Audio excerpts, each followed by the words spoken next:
It appears that the Maga coalition is genuinely cracking and splitting into two. A part of it has basically cleaved away, and that part is represented by and voiced most clearly by Marjorie Taylor Greene.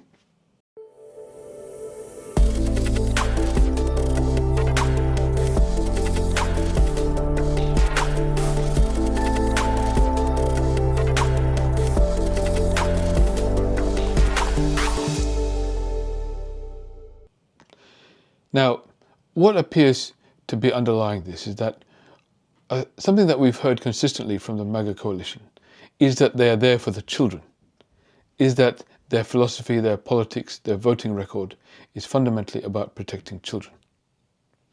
And they have all sorts of conspiracy theories, of course, about cabals, QAnon and this kind of stuff, about what the Democrats are doing.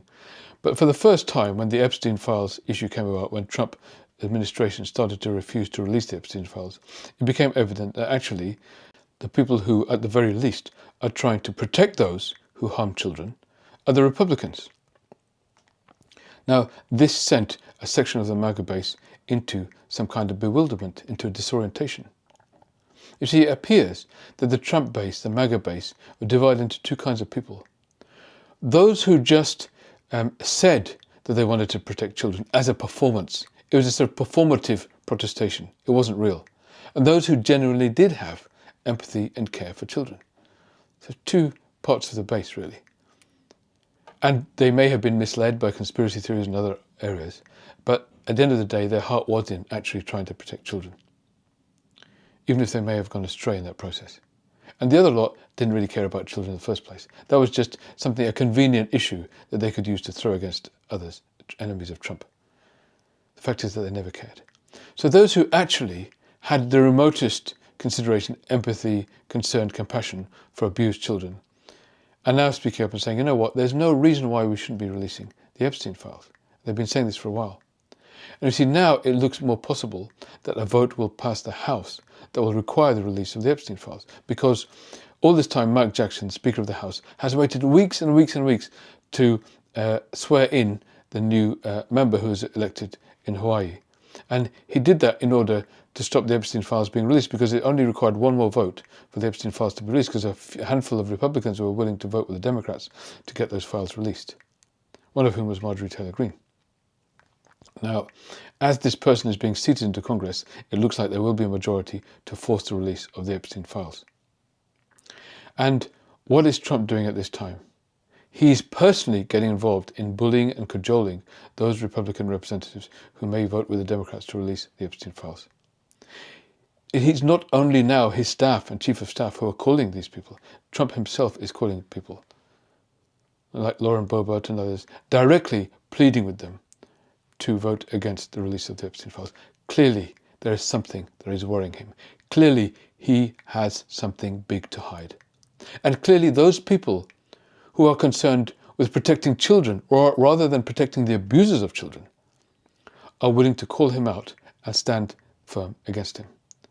And that seems to be the case now with Marjorie Taylor Greene. She's come out and said clearly that he shouldn't be trying to obstruct this. In fact, Marjorie Taylor Greene revealed that she had been texting Donald Trump, telling him to stop this action to try to prevent other people voting for the release of the Epstein files. She directly took her case to him. And what did he do? He's come out now and openly started to attack her in social media. She then responded saying that this has resulted in a need to increase her security because there's so many death threats coming her way from the other part of the MAGA coalition, those people who don't really care about children, those people who only care about protecting Trump, and whatever his crimes might be, they're happy to protect those, whatever they are, and anybody else who may have committed these crimes. So she's been attacked now by half the MAGA coalition. She's saying that as a woman, it's not a very safe place to be in for her right now.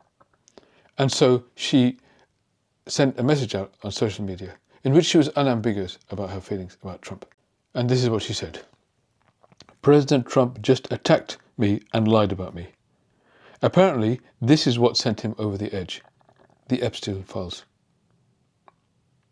And of course, he's coming after me to scare all the other Republicans before next week's vote to release the Epstein files. It's astonishing, really, how hard he's fighting to stop the Epstein files from coming out, that it actually goes to this level. And then she comes out and makes her final statement. I have supported President Trump with too much of my precious time, too much of my own money, and fought harder for him even when almost all other Republicans turned their back and denounced him. But I don't worship or serve Donald Trump. So this is a clear cleaving of the Maga coalition. He's now going after the part of them that actually possesses any sympathy, any compassion for others. See, in the end, this is what happens with dictators.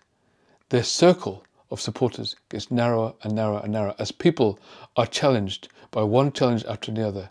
How low can you go? How much are you prepared to abandon your own conscience? And now we've seen a section of the Maga base cleaved off as a result of that. And one by one, he will salami slice his way through episodes like this to a smaller and smaller and smaller base, as we see the Maga coalition begins to shatter. I hope you like my video. As a psychiatrist who loves politics and economics and philosophy, I love to make videos like this, and you can really help promote this video to other people and get it on your feed more by liking and commenting and subscribing to the video as well. We have a wonderful community of people here who comment and support each other through this very traumatic period of world history that we're going through right now. I also hope you consider becoming a subscriber to the channel and also subscribing to my e-newsletter. There's a link in the description, and that way we can stay in touch outside the channel, so you can keep abreast of all of the content that I'm making on an ongoing basis. The latest of which actually is my latest book called We the People. Very, very proud of this book. It's actually a novel, a fiction book written by myself and the famous award-winning author T.J. McGregor. Together we wrote a book about what the future might look like. Bit of a dystopian novel, but what might happen if autocracy goes to its next stage, AI predicting the potential end of humanity. I actually made a video about that, it really happened.